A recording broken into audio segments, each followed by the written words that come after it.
সারা দেশে ত্রয়োদশ জাতীয় সংসদ নির্বাচনের ভোট গ্রহণ শেষে চলছে গণনা। ব্রাহ্মণবাড়িয়ায় শান্তিপূর্ণ পরিবেশে ৮০৫টি কেন্দ্রে ভোট গ্রহণ শেষ হয়। দিনাজপুরে ৬টি আসনে ভোট গ্রহণ শেষে গণনা শুরু হয়েছে। পাবনার 4টি আসনের ১২৯টি কেন্দ্রে ভোট গণনা শুরু হয়েছে। এছাড়া কুড়িগ্রাম, পিরোজপুর, মাগুরা, সাতক্ষীরা, নারায়ণগঞ্জে উৎসব মুখর পরিবেশে ভোট গ্রহণ শেষে গণনার কাজ শুরু হয়েছে।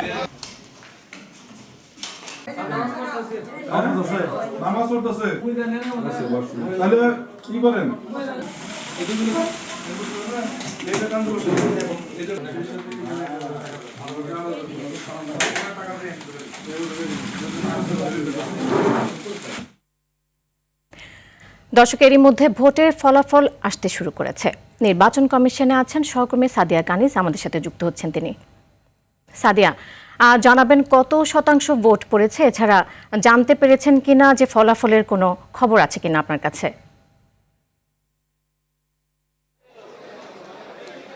বহুল কাঙ্ক্ষিত সংসদীয় নির্বাচনের শেষ হলো ভোট গ্রহণ।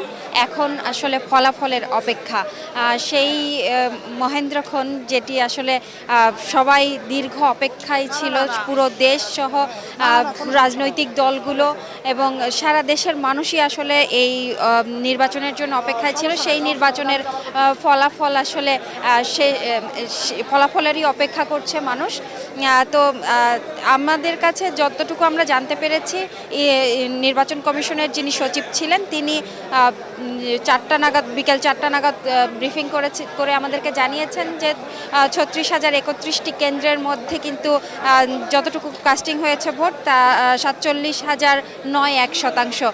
এটি সবশেষ আমরা তথ্য পেয়েছিলাম এবং এরপরে কিন্তু আসলে আনুষ্ঠানিকভাবে নির্বাচন কমিশনের পক্ষ থেকে আমাদেরকে তেমন কোনো তথ্য দেয়া হয়নি। তবে আমরা আমাদের সহকর্মীরা যেহেতু বিভিন্ন কেন্দ্রে কাজ করছেন, তারা সেখান থেকে তথ্য সংগ্রহ করছেন। আমরা একটু একটু করে তথ্য পেতে শুরু করেছি। বিভিন্ন কেন্দ্রের ফলাফল আসলে এরই মধ্যে ভোট গণনা শেষ হওয়ার পর ফলাফল প্রকাশ করা হয়েছে এবং কিছু কেন্দ্রে বিএনপি এগিয়ে এবং কিছু কেন্দ্রে আমরা দেখছি জামায়াত এগিয়ে। তো আসলে শেষ হাসিটি আসলে কে হাসবেন, কে আসলে সংসদীয় আসনে আসলে প্রধানমন্ত্রীর আসনে বসবেন, সেই দিকেই কিন্তু এখন পুরো দেশের নজর। এখানে আমরা সংবাদকর্মীরা অপেক্ষা করছি ফলাফলের জন্য এবং বিদেশি পর্যটকরা আছেন, বিদেশি যারা পর্যবেক্ষক আছেন তারা অপেক্ষা করছেন এবং সবাই আসলে ফলাফলের অপেক্ষাতেই রয়েছেন।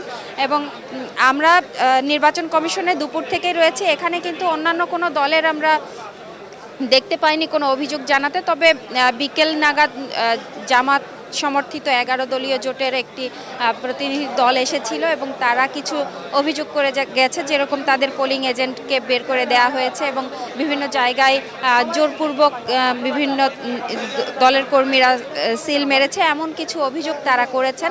তবে নির্বাচন কমিশনের পক্ষ থেকে বলা হয়েছে সেই বিষয়গুলো তারা খতিয়ে দেখছেন এবং জামায়াতের পক্ষ থেকে বলা হয়েছে আসলে যেই আসনগুলোতে বা যেই কেন্দ্রগুলোতে সমস্যা তৈরি হয়েছে বা বিশৃঙ্খলা তৈরি হয়েছে, সেই কেন্দ্রের ভোটের ফলাফল যেন স্থগিত রাখা হয় এবং ভোট যেন স্থগিত করা হয় এবং পরবর্তীতে যেন সিদ্ধান্ত নেওয়া হয়, সেভাবেই কিন্তু নির্বাচন কমিশনও বলেছে। এবং নির্বাচন কমিশন কিন্তু প্রস্তুতি নিয়ে রেখেছে ফলাফল জানানোর জন্য। এবং আপনি জানেন যে শুধু সংসদ নির্বাচনই কিন্তু না, সংসদ নির্বাচনের সঙ্গে এবার যুক্ত হয়েছে গণভোট। সে কারণে কিন্তু সবাই একটি বিষয়ের দিকে নজর রাখছে এবং সবাই বলছে যে কখন নাগাদ আসলে ফলাফল ঘোষণা হবে, সেদিকে কিন্তু সবার নজর। তবে যেহেতু সংসদ নির্বাচন এবং গণভোট একসাথে, সেহেতু ফলাফল প্রকাশ হতে হয়তো বা কিছুটা সময় লাগবে, এমনটি আমরা যতটুকু জানতে পারছি। তো সব মিলিয়ে আসলে নির্বাচন সুষ্ঠু এবং সুন্দর পরিবেশে নির্বাচন হয়েছে।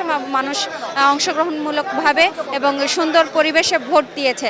তো এই ছিল নির্বাচন কমিশন থেকে আমার কাছে সর্বশেষ। জি সাদিয়া, আপনাকে অসংখ্য ধন্যবাদ।